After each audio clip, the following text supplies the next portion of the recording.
Ayan o, rose tsaka 45 para sa cornisa. Ayan o. So, country site, Bayambang, Pangasinan project. So, ito po na yung balcony niya. So, nilagyan po natin ng hard reflex ceiling. Tapos dito, ano na yan, spandrel, wood grain. Okay na, ang ganda na.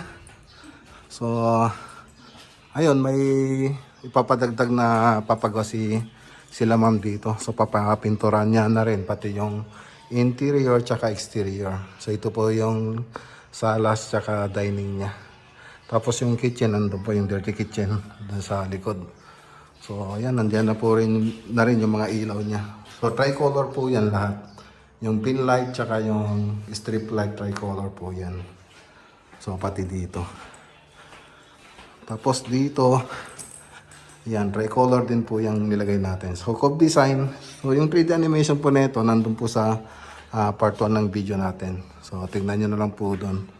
Tapos, ito po yung sa may labas. Yan, ito yung sa may labas. So, may dirty kitchen. Tapos, nakapag-spandrel na rin po tayo rito. So, tingnan po natin doon sa ayan. Sa harap, ayun o. Spandrel. So, meron na rin. So, abangan nyo na lang po yung part 4 ng video natin dito mga boss. Magandang araw po sa inyo lahat at God bless.